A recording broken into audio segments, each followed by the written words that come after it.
आप सबका इस खास बुलेटिन में और मैं हूं आपके साथ शिपवन शर्मा। तो चलिए शुरुआत करते हैं बुलेटिन की।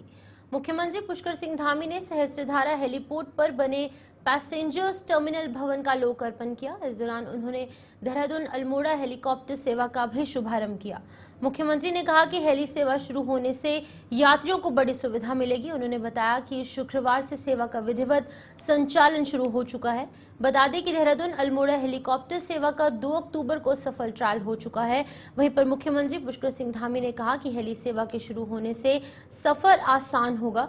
मात्र 1 घंटे में ही देहरादून से अल्मोड़ा की दूरी तय होगी। साथ ही पर्यटन को बढ़ावा देने की दिशा में भी ये हेली सेवा महत्वपूर्ण भूमिका निभाएगी।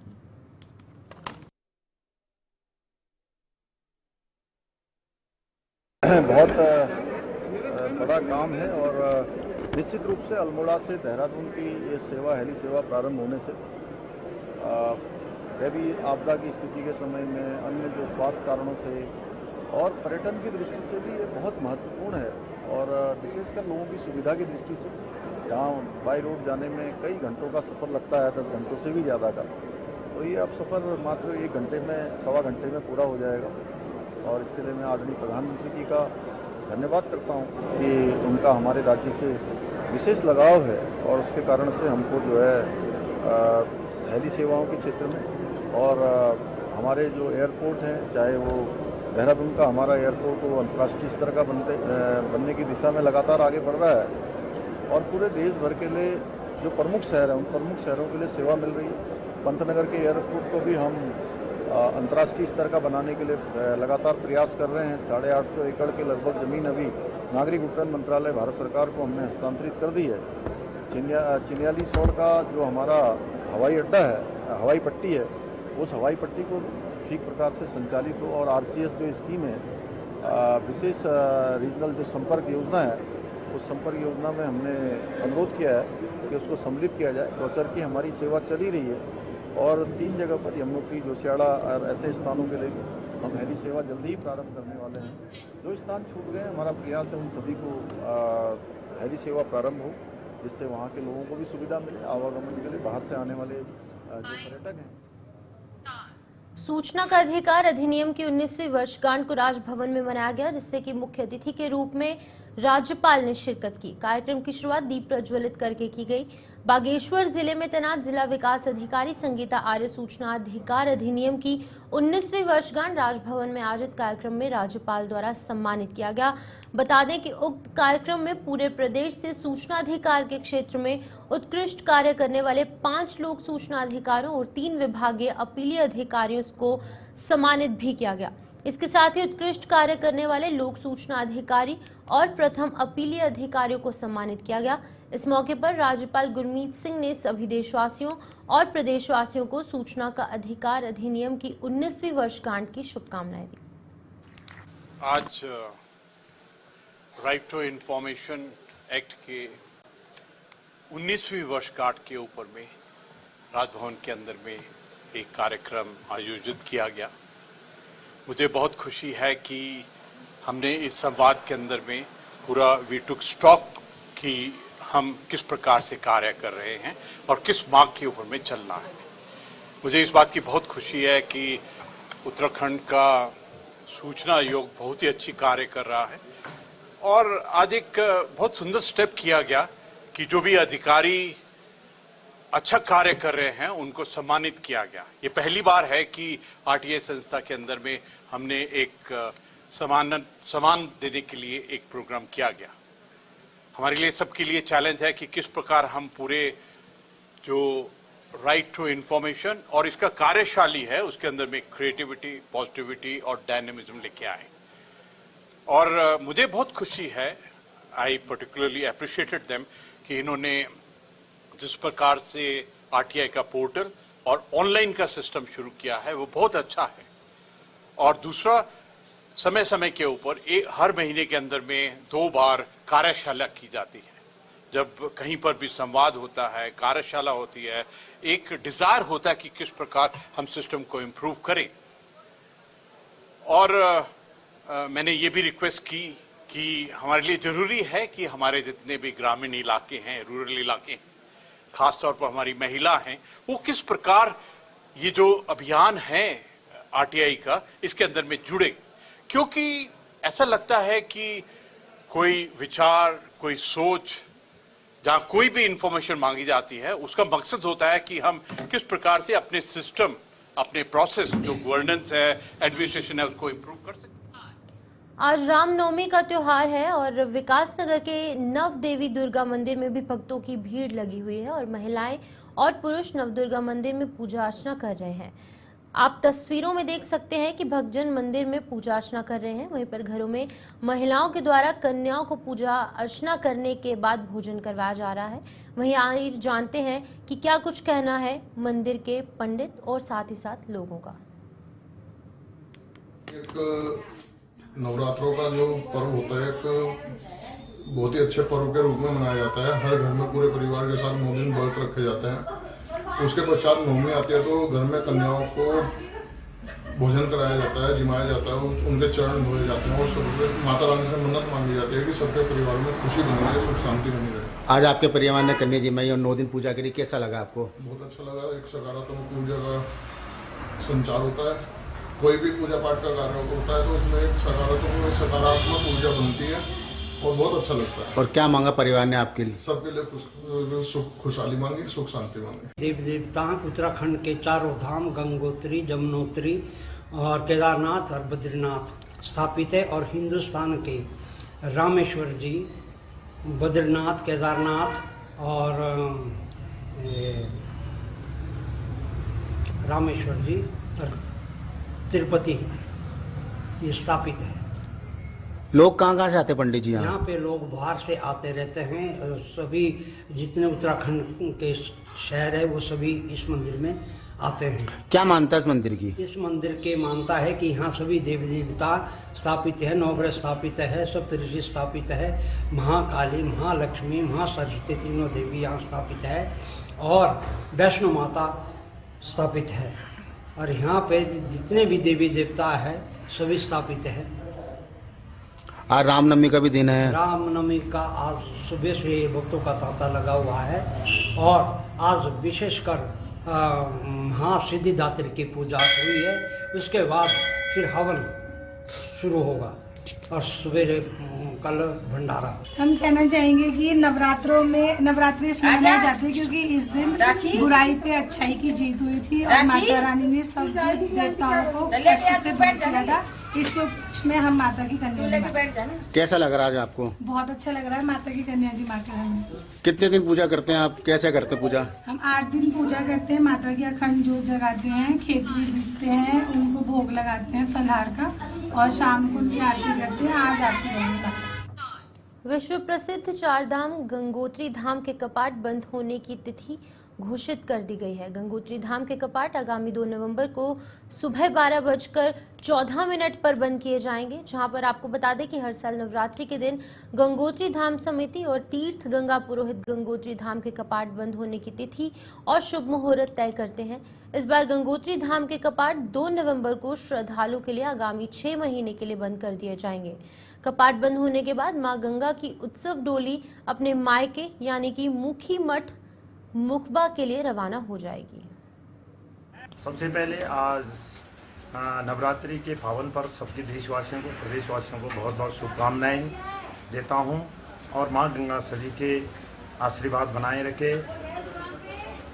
शीतकालीन के लिए मां भगवती की गंगे के कपाट 2 नवंबर 2024 को अभिजीत मुहूर्त पर ठीक 12:14 पर शीतकालीन के लिए बंद कर दिए जाएंगे।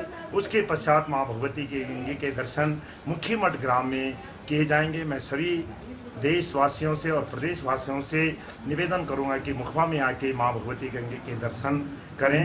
जय गंगा मैया।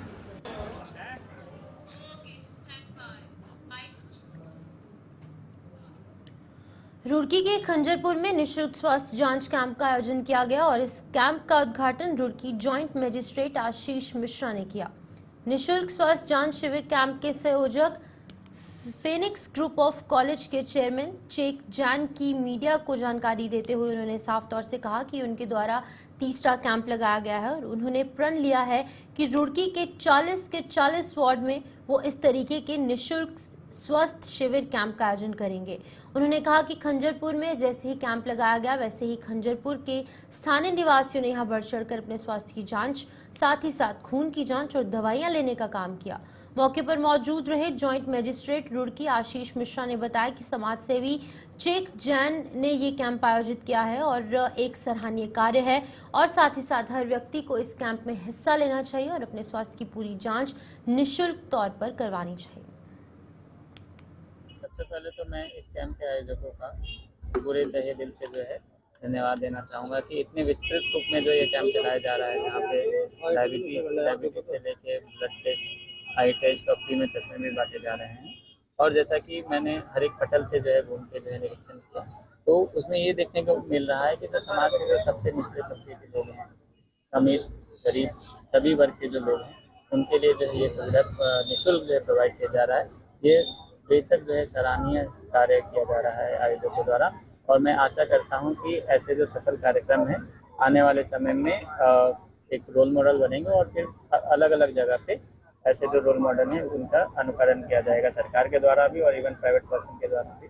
गांधी जी ने भी बोला था कि जो प्राइवेट पार्टीज हैं समाज में, जो प्राइवेट पर्सन है, उनको भी जो है एक ट्रस्टीशिप का उन्होंने फॉर्मूला दिया था कि एक जो है सामाजिक जो है विकास का उनको जिम्मेदारी लेना चाहिए। तो मुझे इस बात की खुशी है कि समाज के जो मौजूद लोग हैं, समाज के जो रिस्पेक्टेबल पर्सन हैं, वो लोग एक साथ आके डॉक्टर कम्युनिटी जो है एक साथ आके जो ऐसे कैंप का आयोजन कर रही है। जी, जैसे कि आपको पता है, मैंने ये संकल्प लिया था कि 40 के 40 वार्डों में कैंप लगाऊंगा, तो आज इस श्रृंखला में तृतीय हमारा कैंप है, इसमें वार्ड नंबर 3, 4, 5, 6 कवर करना है और बहुत भारी मात्रा में आज यहाँ पे लोगों ने आगे इसका लाभ उठाया है। अभी तक लगभग 400 रजिस्ट्रेशन हो चुके हैं और हम उम्मीद है कि 600 से ऊपर जाएगा ये रजिस्ट्रेशन हमारे जो है। तो बड़ा अच्छा लगता है, मन को बड़ी प्रसन्नता मिलती है कि हम लोगों की सेवा कर पा रहे हैं और शायद इसी बहाने प्रोग्राम का हम आशीर्वाद पा रहे हैं। तो ये बड़ी मन को हमारी प्रसन्नता देती है और ये आगे ये कार्यक्रम ऐसे ही चलता रहेगा। इसके बाद हम मोहनपुरा जाएंगे, वहाँ पे कैंप लगाएंगे और ये कार्यक्रम ऐसे ही चलेगा। जनता को क्या संदेश देंगे? जनता को बस ये संदेश दूंगा, जागरूक रहिए, अपने स्वास्थ्य के लिए जागरूक रहिए, राष्ट्र हित में जागरूक रहिए, अपने मौलिक अधिकार, अपने मौलिक कर्तव्यों के लिए जागरूक रहिए और तभी आप एक अच्छा राष्ट्र बन सकते हैं। जनप्रतिनिधियों से क्वेश्चन करिए, उनकी आलोचना करिए ताकि वे सही काम कर पाए। मेरा जनता से यही अनुरोध है। युवा पीढ़ी जो नशे की तरफ बढ़ रही है, इसके बारे में क्या करना चाहिए? देखिए, एक बहुत बड़ी समस्या के रूप में ये उभर के आ रही है। नशा जो एक बहुत बड़ी समस्या है, इसमें प्रशासन को चाहिए कि सबसे पहले तो जो नशा जहाँ से इनिशियली ये सप्लाई हो रहा है, वहाँ जड़ से ही इसे अगर दबोच लिया जाए तो ये पहुँच ही नहीं पाएगा। लेकिन सरकार इस काम में थोड़ा सा मेरे को लगता है सक्षम नहीं हो पा रही है, पूर्ण सक्षम नहीं है, क्योंकि पता है उनको इसकी जड़ कहाँ है, लेकिन उसे दबोच नहीं रहे हैं। रुड़की में समाजसेवी सचिन गुप्ता ने अपने स्वर्गीय पिता राम बिहारी गुप्ता की 3री पुण्यतिथि पर रक्तदान शिविर का आयोजन किया, जिसमें लोगों ने बढ़ चढ़कर हिस्सा लिया। समाजसेवी सचिन गुप्ता ने बताया कि रक्तदान महादान है और सभी को समय समय पर अपना रक्तदान करना चाहिए। उन्होंने कहा कि इस तरीके से रक्तदान शिविर से एक दूसरे को प्रेरणा लेनी चाहिए और सभी को इसमें हिस्सा लेना चाहिए। आपको बता दें कि इस शिविर में आज सैकड़ों लोगों ने पहुंचकर अपना रक्तदान किया। रक्तदान शिविर का मेन उद्देश्य है कि हम ज़्यादा से ज़्यादा रक्त को एकत्र करें और उससे रिलेटेड जितने भी मरीज हैं उनको हेल्प कर सकें। रक्तदान कराने से काफ़ी लोग प्रेरित होते हैं, जो इससे कि हम लोग उनको सर्टिफिकेट वगैरह डिस्ट्रीब्यूट करते हैं, जिससे वो अपने साथियों को नेक्स्ट ब्लड डोनेशन कैंप में प्रेरित करके लेके आते हैं। थैलेसीमिया हमारे सिविल हॉस्पिटल रुड़की में 100+ बच्चे अभी रजिस्टर्ड हैं, जिनके लिए प्रत्येक माह हमें 150 यूनिट की आवश्यकता पड़ती है और उसी के लिए हम लोग हर मंथ 3 से 4 कैंप का आयोजन करते हैं और जागरूकता प्रोग्राम भी चलाते हैं। देखिए, आज मेरे स्वर्गीय पिताजी श्री राम बिहारी गुप्ता जी की 3री पुण्यतिथि है। मैं हर साल उनके पुण्यतिथि पर ब्लड कैंप जो है लगाता आ रहा हूँ। पिछले साल हमने साकेत में हरमिलाप में लगाया था, उससे पिछले साल हमने बीडीगंज जैन धर्मशाला में लगाया था, जो पहली बार लगाया था। और मैं धन्यवाद करता हूँ सभी रक्तवीरों का, जिन्होंने हर साल आकर रक्तदान किया है। उनकी पुण्यतिथि पर उन्हें सच्ची श्रद्धांजलि दी है। और क्योंकि नवरात्रि चल रहे हैं, माता रानी का और मेरे स्वर्गीय पिताजी श्री राम बिहारी गुप्ता जी का आशीर्वाद उन सब पर, उनके परिवार पर बना रहे, वो लोग स्वस्थ रहें। उत्तराखंड के उधम सिंह नगर में से 65 बच्चों की शिक्षा पर संकट को लेकर खबर सामने आई है। दरअसल जनपद में जसपुर की गुर्जर बस्ती में टीन शेड के नीचे वैकल्पिक शिक्षा केंद्र विगत 14 वर्षों से चल रहा है और इसी बीच में विभागीय स्तर की ओर से इस शिक्षा केंद्र को बंद कर दिया गया था। बताया गया है कि इस शिक्षा केंद्र में 65 बच्चे शिक्षा ग्रहण कर रहे थे। हालांकि काफी मशक्कतों के बाद शिक्षा केंद्र ने यहां पर इस केंद्र को चालू कर दिया गया है, लेकिन अभिभावकों में अभी भी इस वैकल्पिक शिक्षा केंद्र के बंद होने का डर बना है। साथ ही उन्हें अपने बच्चों का भविष्य अंधकार में डूबने की चिंता है। ऐसे में उन्होंने सरकार से मांग की है कि इस वैकल्पिक शिक्षा केंद्र को चालू रखा जाए और सरकार की योजना का लाभ भी केंद्र के बच्चों को मिल पाए। मेरा नाम सायरा, 48 बच्चे यहाँ पे हैं। कुछ बच्चे यहाँ से चले गए हैं। इस जगह का नाम है तुमड़िया डाम के अंदर। हम तो बढ़िया शिक्षा चाहते हैं जिससे हमारे बच्चे बढ़िया कामयाब हो जाए, बढ़िया पढ़ाई यहीं पे हो जाए। वहाँ से हमारे बच्चे जा नहीं पाते हैं, हमारे इसी सुविधा नहीं है कोई वहाँ जाए पहुँच जाए। हमारे बच्चे यहीं पढ़ सकते हैं। हमारे बच्चे किनारा है, जंगल का रास्ता है, हाथी का भी डर है, शेर का भी डर है और रास्ता भी नहीं है ठीक। सरकार से यही योजना चाहते हैं कि हमारा स्कूल यहीं रहे, बन चुके। जी ये 9 साल हो, सन 2009 में चला था ये बीच में बंद भी हो चुका था। ये हो गया 2-3-5 महीने के लिए बंद हुआ। जी अच्छी शिक्षा मिलनी चाहिए, बच्चे जिस तरह स्कूल बाहर नहीं जाएंगे, हमारे बच्चे यहीं पढ़े, बाहर तो हमारे बच्चे जा ही नहीं सकते। क्या कारण है, क्यों नहीं जा सकते हैं बच्चे? यही रास्ता भी सही नहीं है, रास्तों में भी खड्डे हैं और जंगल में जानवरों का खतरा है, बाहर नहीं जा सकते बच्चे पढ़ने के लिए। हमारे स्कूल के लिए इसी यहीं सुविधा होनी चाहिए। और मैं सन 2009 से यहाँ पे कार्यरत हूँ और यहाँ पे केंद्र में लगभग इस समय जो बच्चे हमारे पास 48 बच्चे हैं, जिसमें कि 5 महीने स्कूल को बंद होने की वजह से बाकी करीब लगभग 14-15 बच्चे अन्य मदरसे में चले गए। ये केंद्र लगातार वैसे तो चल ही रहा था, लेकिन मुख्य शिक्षा अधिकारी के कहने के अनुसार इसको बंद कर दिया गया था। उन्होंने कहा था कि ये योजना केंद्र सरकार से बंद हो गई है। अब तो यहाँ पे हम 1 अक्टूबर से यहाँ पे आना शुरू किया है सर हमने, कि सन 2009 से स्थापना हुई है। देखिए डाम क्षेत्र के पास हमारा गुज्जर बस्ती है वन विभाग में, तो उसमें 65 बच्ची लड़का लड़की थे। वहाँ से क्योंकि कोई रास्ता नहीं है इसलिए वैकल्पिक व्यवस्था करी गई थी 2009 से, जो आज तक चल रहा था। लेकिन अप्रैल में अचानक सरकार ने बंद करने का फरमान जारी कर दिया अधिकारियों के द्वारा। जब वो गुज्जर बस्ती के बच्चे और उनकी महिलाएं वो मेरे पास आए तो मैंने शिक्षा मंत्री जी से बात की और उनके जो निदेशक थे उनसे बात की। तब जाके उन्होंने आश्वासन दिया था कि हम इसको किसी व्यवस्था के तहत चलाएंगे, क्योंकि पहले वो चाह रहे थे कि हम उनको वाहन का पैसा देते हैं और वो पड़ोस के स्कूल में जाके पढ़ें। लेकिन वहाँ मैंने जब उनसे कहा कि वाहन तो आप उनको पैसा तो दे देंगे, लेकिन जब वहाँ सड़क या रास्ता ही नहीं है जाने का, तो वो अपनी लड़कियों को पढ़ने से बैठा लेंगे। जंगल के रास्ते से कोई अपनी बेटी को भेजना नहीं चाहता, वो गरीब लोग हैं। तो इसलिए मैंने कहा, लेकिन उसको शिक्षा मंत्री जी ने, क्योंकि मेरे सामने फ़ोन किया था BSC को जब हमारा गैरसैंण सदन चल रहा था, तो उसको अमल में लाया गया, वो प्रारंभ हुआ। उसके लिए मैं उनको धन्यवाद भी देता हूँ। और क्योंकि वो सेंटर चलना चाहिए, क्योंकि वहाँ लड़का और लड़की दोनों पढ़ते हैं और 65 बच्चे हैं। देखो, शिक्षा एक ऐसी विधा है कि इसको वैकल्पिक रूप से चलाया नहीं जा सकता है अनंतिम समय तक। तो पहले ये जहाँ पर विद्यालय नहीं थे वहाँ पर हमने वैकल्पिक रूप से कुछ केंद्र बनाए थे, लेकिन गवर्नमेंट ऑफ इंडिया का या हमारी सरकार का ये है कि अस्थायी रूप से विद्यालय हों और बच्चों का पठन पाठन भी अस्थायी विद्यालय में कराया जाए। तो इसे तो जो जिस बस्ती की बात कर रहे हैं, जसपुर में गुज्जर बस्ती में, वहाँ पर एक केंद्र चलता था, तो हमने उसको जो निकटस्थ हमारे प्राइमरी स्कूल हैं या जूनियर हाई स्कूल हैं, उसमें हमने उनको एनरोल करने का कहा है कि आप फलां स्कूल में जो उनके नज़दीकी विद्यालय वहाँ जा कर के उनका आप रजिस्ट्रेशन करा दो और अपना वहीं पढ़ाई लिखाई शुरू कर लीजिए। और इसके लिए गवर्नमेंट ट्रांसपोर्ट अलाउंस भी देती है, या ये ट्रांसपोर्ट जहाँ पर उपलब्ध नहीं हो पाता है तो वहाँ पर उनके पेरेंट्स को या जो उनके नज़दीकी लोग हैं जो उनकी केयर करते हैं, कि उनको हम अलाउंस देते हैं एस्कॉर्ट, कि उसको एस्कॉर्ट करके ले जाए बच्चों को। 5-4 बच्चे इकट्ठा ले करके वो उस स्कूल में जहां उसका दाखिला होना है या एनरोलमेंट होना है वहां ले जाए। पूरे देश के साथ साथ उत्तराखंड में भी दुर्गाष्टमी और रामनवमी का त्योहार बड़े ही धूमधाम के साथ मनाया जा रहा है। इस बार एक ऐसा संयोग बन रहा है कि दुर्गा अष्टमी और रामनवमी एक साथ मनाई जा रही है। आज सुबह से ही मंदिरों में भक्तों का तांता लगा हुआ है। वहीं पर घर घर आज कन्याओं को भोजन भी करवाया जा रहा है और उनका आशीर्वाद प्राप्त किया जा रहा है।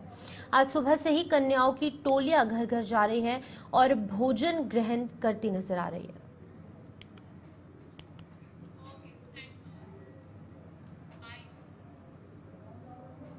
नवरात्रि के पावन पर्व पर पूरे देश में माता के मंदिरों में मां दुर्गा के 9 स्वरूपों की पूजा अर्चना की जा रही है। भक्तजन जो हैं वो मां दुर्गा को प्रसन्न करने के लिए विधिवत और विधि विधान से पूजा अर्चना कर रहे हैं। माना जाता है कि माता को उनकी पसंद की चीजें अर्पित करने से वो बहुत जल्दी प्रसन्न हो जाती है और भक्तों पर सदा ही अपनी कृपा बनाकर रखती है। नवरात्रि के पावन पर्व पर राजधानी देहरादून के प्रसिद्ध सिद्ध पीठ डाट काली मंदिर में भी भक्तजन जो है वो माता को प्रसन्न करने के लिए विधि विधान से पूजा अर्चना कर रहे हैं। मंदिरों में इन दिनों दुर्गा सप्तमीशी और साथ ही साथ इसका पाठ किया जा रहा है, जहां पर सिद्धपीठ मां डाट काली मंदिर में लाखों की संख्या में श्रद्धालुओं की आस्था का केंद्र बना है। मान्यता है कि डाट काली मंदिर में शीश झुकाने से भक्तों की सभी मनोकामनाएं पूर्ण होती हैं। माता रानी का वामन पर्व चल रहा है। इस अवसर में मैं सुदर्शन टीवी वालों को बहुत बहुत बधाई देता हूँ और माता का आशीर्वाद देते हैं कि मां आपका चैनल पूरे उत्तराखंड और भारतवर्ष में अच्छी तरह से फैले। और आजकल यहाँ पर विशेष पूजा चल रही है माता रानी की। 11 ब्राह्मण द्वारा यहाँ पाठ किया जा रहा है और रोज सुबह पहली आरती 3 बजे, दूसरी आरती 8, साढ़े 8 बजे, 8:30, 9 बजे, तीसरी आरती 3, साढ़े 3 बजे और चौथी आरती 8, साढ़े 7, 8 बजे होती है। और इस बीच में पंडितों द्वारा पाठ किया जाता है। और अभी आज तो काल रात्रि है, उसके बाद अष्टमी लग जाएगी, इसमें आयोजन किया जाएगा। काल रात में यहाँ विशेष पूजा करी गई थी रात को। अष्टमी और नवमी को लेकर काफी ज्यादा बहस रहता है, तो इस बार क्या योग बैठ? नहीं, हम लोग तो एक्चुअली क्या है ना, अष्टमी तो आज लग जाएगी 10 बजे के बाद, पर हम लोग तो उदय तिथि मनाते तो हम कल सुबह मनाएंगे।